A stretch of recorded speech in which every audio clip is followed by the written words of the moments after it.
Ô menino bonito, menina bonita, a gente está chegando no final do ano letivo e daqui a pouco você vai fazer a sua prova de história. Então eu preparei aqui um vídeo pequeno em que eu retomo alguns dos tópicos que vão ser abordados na sua avaliação. Seu estudo a essa altura já está avançado, você já fez a sua revisão individual da prova e o objetivo desse vídeo é retomar alguns dos tópicos simplesmente como um lembrete para que você vá absolutamente bem preparado para a avaliação que vai fazer no dia 27 de novembro. Desde já eu desejo a você um ótimo trabalho. Preste atenção nas informações deste vídeo e na hora da prova esteja atento a cada um dos textos, a cada comando, leia as alternativas com calma e faça com a segurança de quem tem todo o estudo garantido e todo o conteúdo na cabeça, tá bem? Um abraço para você e até lá.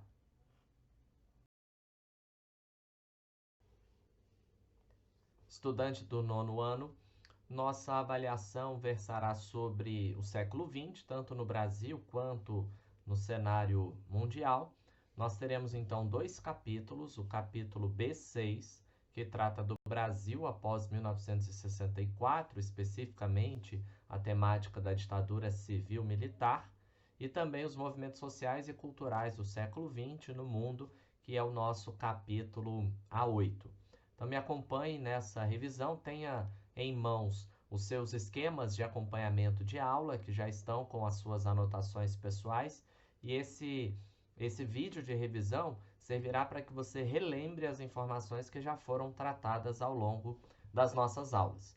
Muito bem, o Brasil após 1964, houve a instituição de uma ditadura de característica civil-militar. Nós até discutimos isso, é importante o uso da expressão ditadura civil-militar, uma vez que, apesar de nós termos presidentes militares e uma forte atuação das Forças Armadas no contexto ditatorial do Brasil a partir de 1964, essa ditadura não foi sustentada exclusivamente pelas Forças Armadas. Houve a atuação de civis, inclusive no Congresso Nacional, grupos políticos, integrantes da sociedade civil que apoiavam e participavam desse regime de exceção instituído no nosso país. E é por isso que nós usamos a expressão ditadura civil-militar.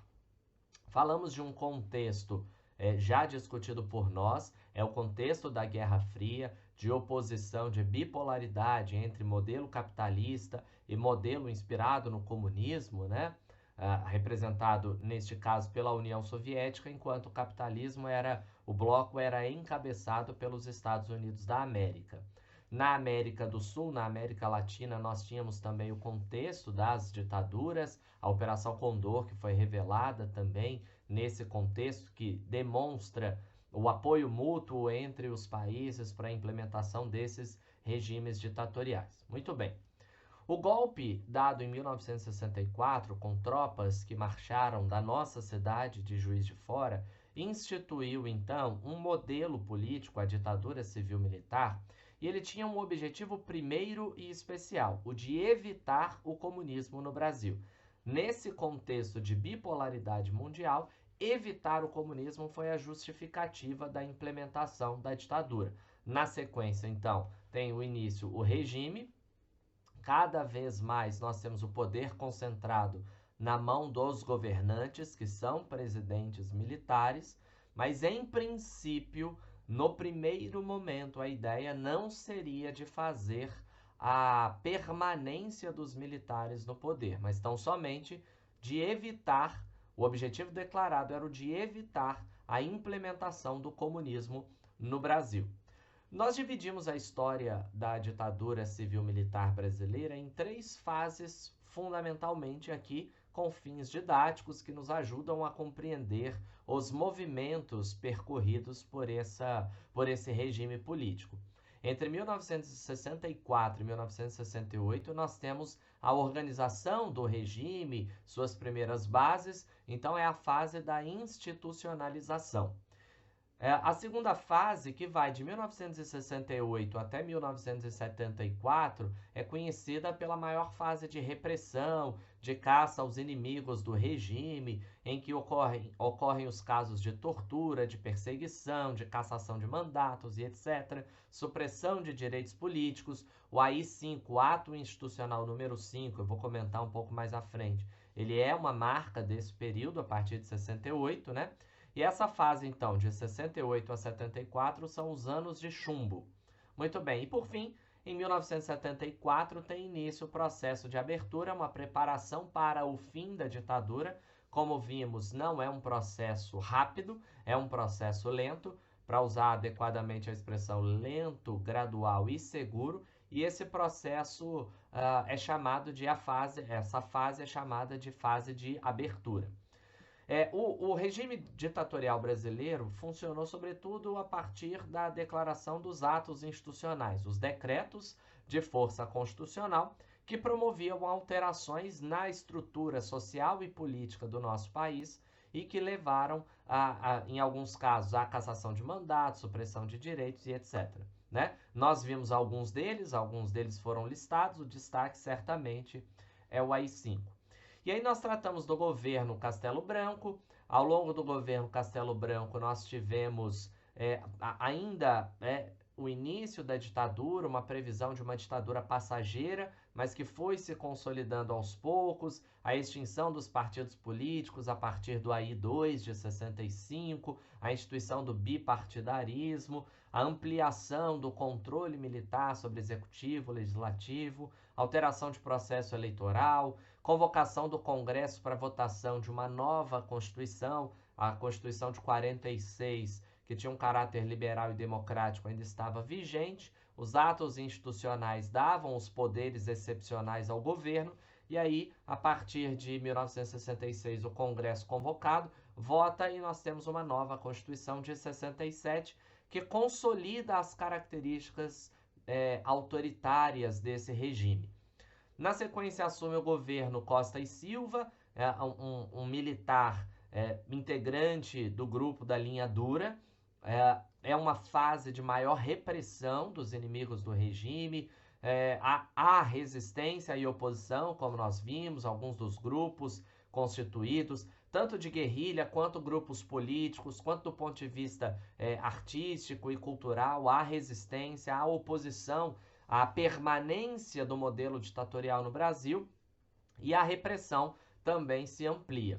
É nesse contexto que vai acontecer o famoso discurso do deputado Márcio Moreira Alves. É um discurso que faz um ataque direto ao modelo político implementado no país, e o governo, o presidente, pede que ele seja punido. A ausência de punição deu pretexto para a instituição do AI-5. O AI-5, um decreto, um ato institucional de 1968, que foi o mais repressivo, suspendeu garantias constitucionais, direitos civis, autorizou o fechamento do Congresso, mecanismos de censura implementados, prisão de opositores, intervenção em estados e municípios. Portanto, o AI-5 marca, de fato, o período mais duro da ditadura brasileira. Após esse processo, nós temos o governo Médici. O governo Médici, que vai de 69 a 74, é o marcado pelos anos de chumbo, é o simbólico dos anos de chumbo. Nesse contexto, nós temos, por exemplo, o Sistema Nacional de Informações, o SNI, que promovia a vigilância, a busca ativa de informações daqueles que eram taxados, tomados como inimigos do regime, como inimigos da pátria. Métodos de tortura implementados através dos diversos mecanismos, e aí eu vou destacar, vou chamar a sua atenção para o Destacamento de Operações e Informações e o Centro de Operações e Defesa Interna, nas siglas DOI-CODE. Através do DOI-CODE, a repressão aos inimigos era feita. A ideia de defesa interna, de voltar os olhos para o interior do país, né, para dentro das fronteiras nacionais e buscar os inimigos do regime, estava muito forte nesse momento, e todos os métodos necessários eram aplicados, inclusive aí a tortura.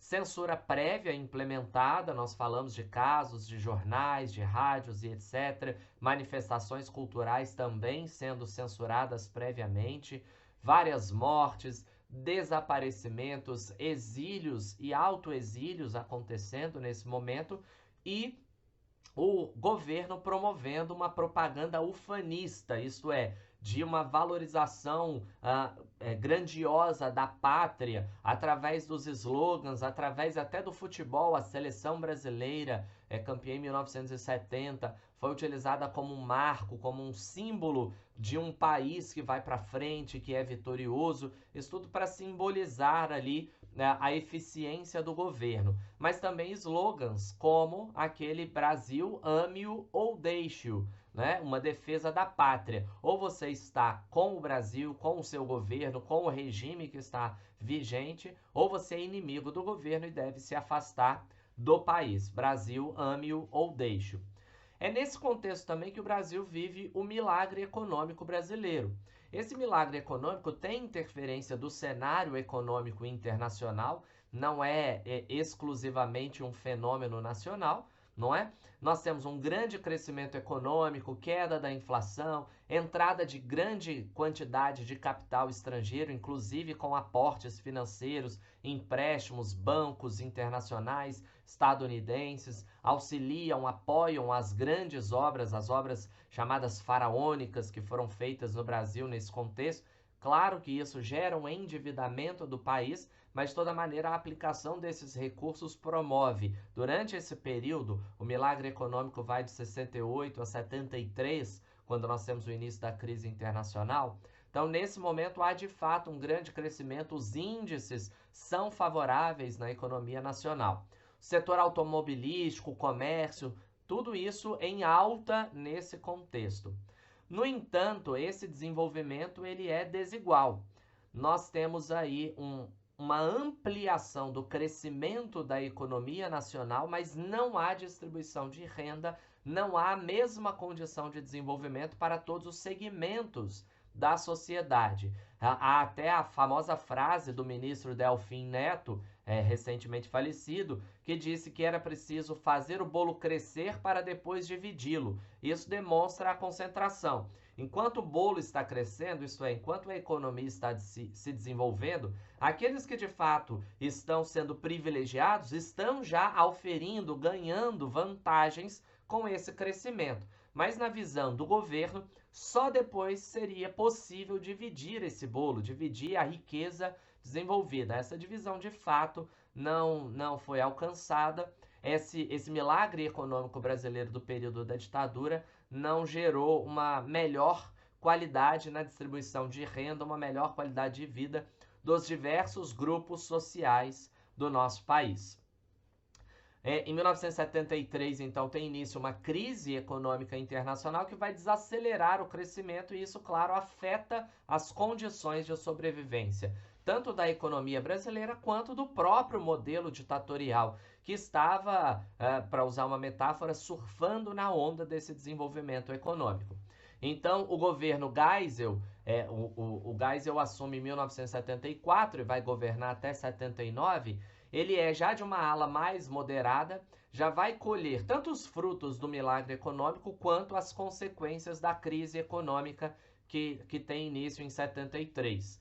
Então é ele quem vai dar início ao processo de abertura lento, gradual e seguro, e esse processo vai ser feito em decorrência também da pressão de diversos grupos sociais, as oposições, as lutas contra o regime que se intensificavam no país, a divulgação internacional do que acontecia no país, tanto quanto era possível fazer circular as informações, tudo isso gerou uma mudança de perspectiva do grupo que estava gerindo o país, estava administrando o país, e então começa um processo de abertura que não vai ser rápido. Nós temos aí nesse processo, por exemplo, a extinção do ato institucional de número 5, isso é uma marca que demonstra a abertura do regime, que vai ser aos poucos, mas o principal instrumento de repressão, o AI-5, é revogado, ele é extinto, então não tem mais efeitos, a censura prévia também é encerrada, há um retorno de opositores ao país, tanto exilados quanto autoexilados, aqueles que fizeram a opção por migrar, né, por conta do modelo político que havia aqui. Eles entendem que podem voltar, então há um retorno de oposição, e isso areja um pouco a situação política do país, há uma movimentação maior de ideias, de pessoas. Mas esse regime não, esse processo de abertura não é um processo que vai acontecer nem rapidamente e nem sem retrocessos. Há diversos casos ainda de repressão, de tortura, e um caso icônico que representa isso é o caso do jornalista Vladimir Herzog. Nós comentamos o caso, para quem quiser se lembrar, está descrito no livro na página 136. É um caso de um jornalista que foi, aspas, suicidado em um órgão do governo, e isso acabou gerando uma repercussão negativa para o governo ditatorial brasileiro, mas demonstra também um retrocesso no processo de abertura, de fim da perseguição, enfim. Já a partir de 79, nós temos o governo Figueiredo, ele assume, vai enfrentar a crise da estagflação, a chamada década perdida, a década de 80, né? Dificuldades econômicas decorrentes da crise internacional, e vai prosseguir com a abertura, inclusive com a decretação da Lei da Anistia em 1979. E aí eu quero que você se lembre isso, que nós temos na página 138 do seu livro uma crítica, uma análise sobre a crítica que foi feita à Lei da Anistia. Nós fizemos até marcação. Por quê? Porque houve a aprovação da Lei da Anistia, que concedia o perdão a muitos opositores considerados subversivos durante o auge da repressão. No entanto, muitas críticas foram feitas a esse processo, já que a lei também anistiava os militares, que poderiam ser acusados dos atos violentos, como as práticas de tortura e os assassinatos realizados durante a ditadura. Essa é uma marcação que nós fizemos no livro para que você entenda. A lei da anistia, então, que foi para todos, de ambos os lados ali do regime, os favoráveis e os contrários ao regime, os agentes da ditadura e também aqueles que lutaram contra a ditadura, todos eles foram alcançados pela lei da anistia de 79, e isso foi criticado porque ficou parecendo que o governo não pretendia de fato rever as suas posições, rever os seus atos, mas simplesmente apagar esse passado com toda a tortura, com toda a luta, com toda a repressão que aconteceu. Durante o governo Figueiredo há um retorno também do pluripartidarismo, a atividade política então volta a se aquecer, retorno das eleições diretas para governador, até que em 1984 nós temos a apresentação de uma proposta de emenda constitucional, a proposta de emenda Dante de Oliveira, que pedia eleições diretas para presidente. Então isso foi apresentado no Congresso Nacional, e nas ruas nós tivemos mobilizações no país inteiro, passeatas, manifestações, pedindo as famosas diretas já, pedido para que a população pudesse, enfim, voltar a votar no presidente da República. A emenda Dante de Oliveira, infelizmente, foi recusada, ela não foi aprovada, e aí nesse processo nós tivemos o Tancredo Neves eleito indiretamente, e o José Sarney era o seu vice, depois de eles concorrerem com o Paulo Maluf, né? Então ainda num processo indireto de eleição para presidente, mas aí foi eleito o Tancredo Neves, primeiro presidente civil após esse período da ditadura civil-militar, e só que infelizmente o Tancredo Neves adoeceu e rapidamente o seu quadro de saúde foi se deteriorando, ele veio a falecer em poucos meses, e quem de fato assumiu, quem de fato administrou o país a partir dali como o primeiro civil, foi o José Sarney, e isso marca o fim da ditadura no nosso país.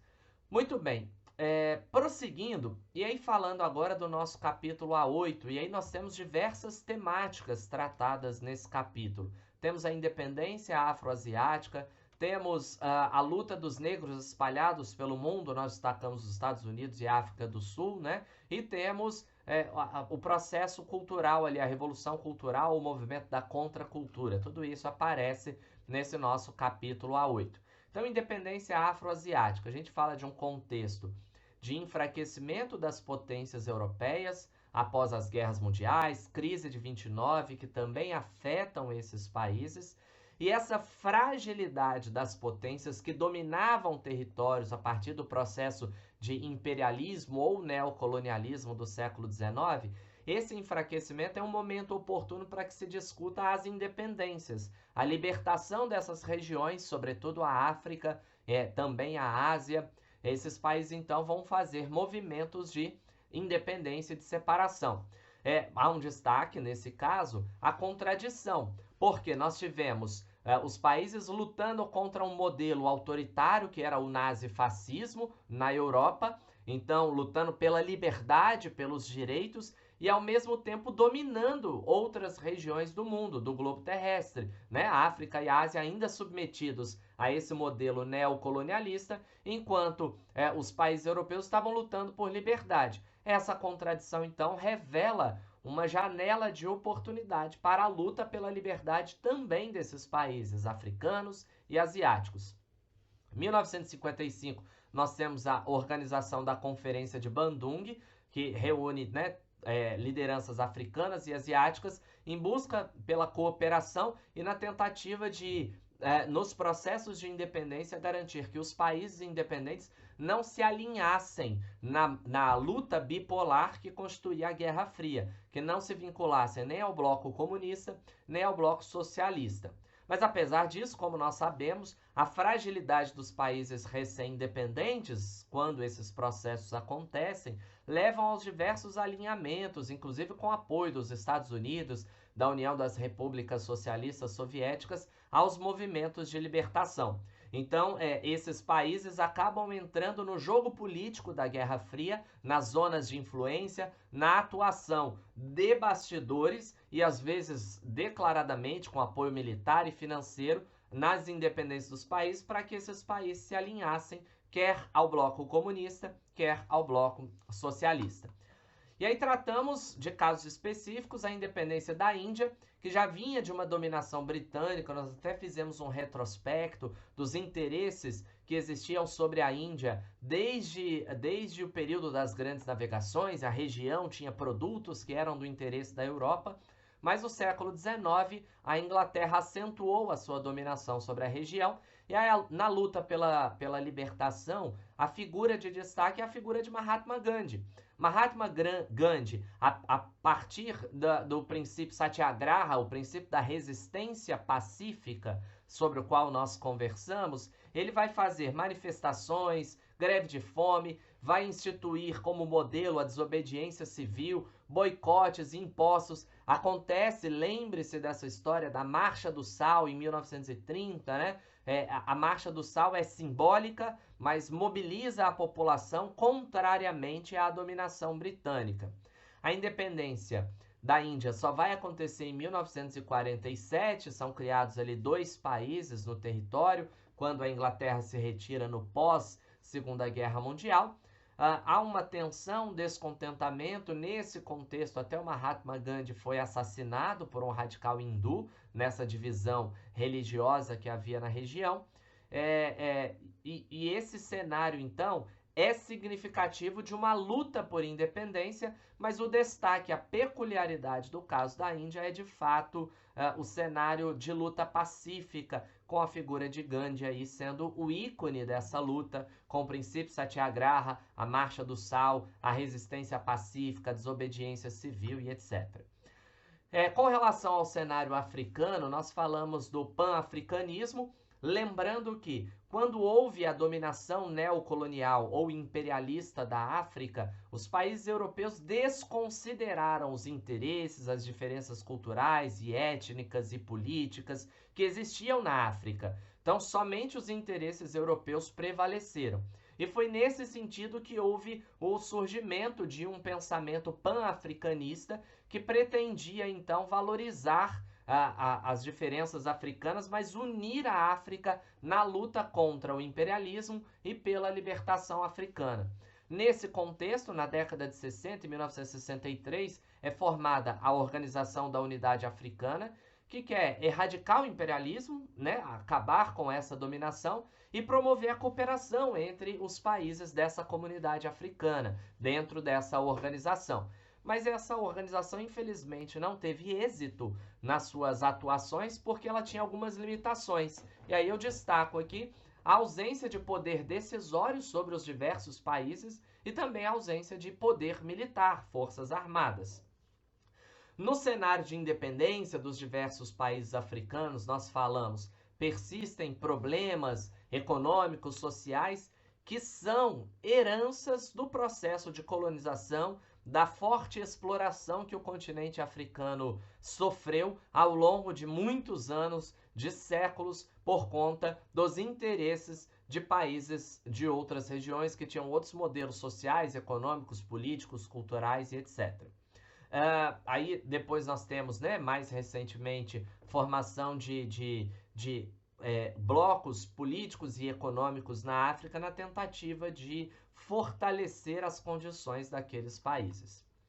Migrando de assunto aqui, né, nessa nossa lembrança sobre os tópicos, na luta pelos negros espalhados pelo mundo, nós falamos de dois casos icônicos, tanto nos Estados Unidos da América quanto na África do Sul. Então, nos Estados Unidos da América, 1787, né, a aprovação da Constituição que tinha princípios liberais, mas que não acaba com a escravidão. A escravidão nos Estados Unidos da América vai acabar só após o fim da Guerra de Secessão, a Guerra Civil Norte-Americana, matéria que você estudou no 8º ano, nós só relembramos.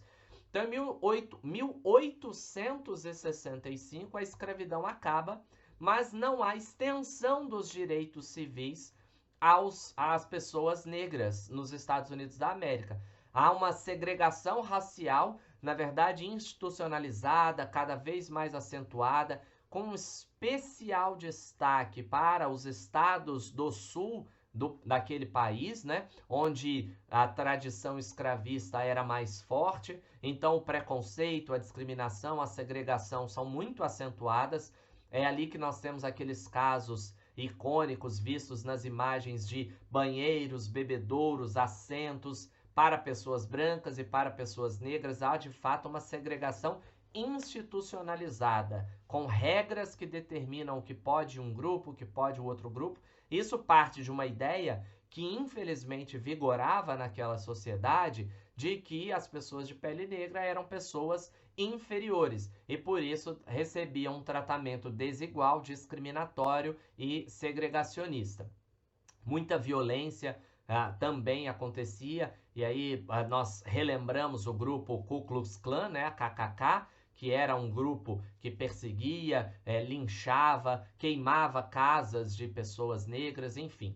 Mas aí nós falamos, e aí é o nosso foco, pela luta pelos direitos civis. Né? No século XX, nós temos aí figuras de destaque. O Martin Luther King, os Panteras Negras, o Malcolm X, vão fazer essa luta em busca dos direitos civis. Há métodos diferentes, e aí nós até assistimos a um vídeo, achei interessante para que você tanto visse as imagens desses personagens, quanto fizesse a comparação das ideias, imagens do contexto, conhecesse um pouco da trajetória desses personagens, o Martin Luther King, o Malcolm X primeiro, depois nós vimos o grupo dos Panteras Negras.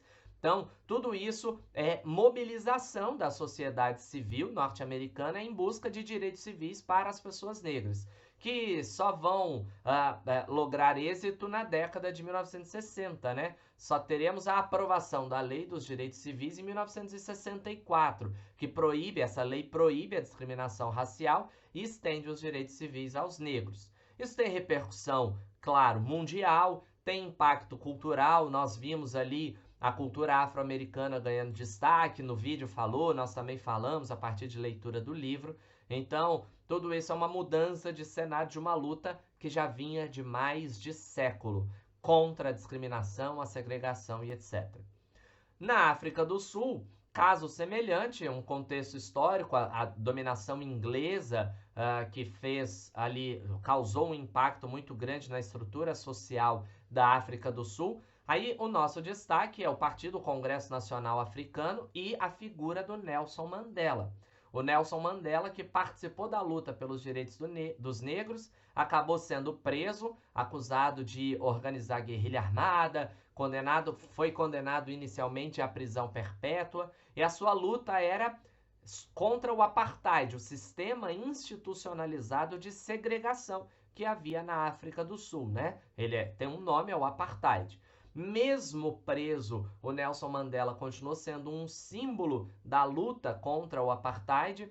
Foi libertado na década de 90, em 1990, acabou se tornando presidente da África do Sul, e aí nós temos uma nova Constituição na África do Sul aprovada, e essa Constituição é que vai dar fim definitivo ao apartheid, com o encerramento formal na lei desse sistema e o estabelecimento do fim das desigualdades que historicamente vigoravam na África do Sul.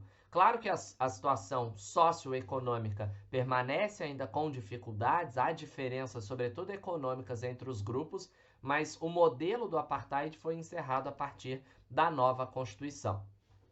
E por fim, menino bonito, menina bonita, nós falamos da Revolução Cultural ou Contracultura. A juventude ocidental, no contexto a partir da década de 60, lutando para alterar cenários do contexto familiar, social, buscando independência. É um contexto de maior circulação de ideias, de maior circulação de informações, os meios de comunicação vêm se aperfeiçoando. Há uma certa insegurança social diante dos conflitos que estão acontecendo no mundo, diante do contexto da Guerra Fria, e por isso a década de 60 tem uma juventude que é marcada pela luta contra o conservadorismo, contra os padrões tradicionais e rígidos das gerações anteriores, e uma busca por libertação que se manifesta nos mais diversos campos, na música, na vestimenta, na estética, na cultura no geral. Nós temos então essa manifestação de uma busca por libertação dos padrões que vigoravam até então. O marco disso é maio de 1968, com as manifestações na França, que inicialmente tinham uma temática universitária e depois se ampliaram, né? E esse movimento, maio de 68, tem uma influência duradoura nas causas a favor da libertação do conservadorismo ocidental. Então, essa busca por libertação é muito marcante. E aí, movimento hippie surge nesse contexto, o movimento feminista ganha uma nova força, entra em uma nova onda. Nós temos os impactos dessa revolução cultural aqui no Brasil, o movimento tropicalista, os novos baianos, eu até indiquei que você procurasse conhecer um pouco mais. O rock brasileiro se modifica também, tem também algumas características marcantes dessa luta cultural que está acontecendo a partir da década de 1960, embora também aconteçam aquelas atuações e manifestações de resistência ao que é novo, né? E aí eu citei até o caso da marcha contra a guitarra elétrica, que seria um entendimento daqueles que veem que a guitarra elétrica é um estrangeirismo e que não pode ser acolhido na cultura nacional, enfim. É uma efervescência a partir, simbolicamente, de maio de 68, dali para frente, então, uma efervescência de luta contra o conservadorismo, contra os padrões tradicionais e fechados de uma cultura que vigorava até então. Muito bem, esses são os tópicos principais da nossa avaliação. O seu estudo a essa altura já está muito bem feito, esse vídeo serve para que você relembre alguns dos tópicos, mas não deixe de fazer uma última lida, sobretudo nos esquemas de acompanhamento das aulas, e eu tenho certeza que você, mais uma vez, como tem tido antes, como tem tido nas outras avaliações, mais uma vez você vai ter sucesso. Eu confio na sua capacidade e torço pelo seu sucesso. Pela sua atenção, muitíssimo obrigado, um grande abraço e até mais.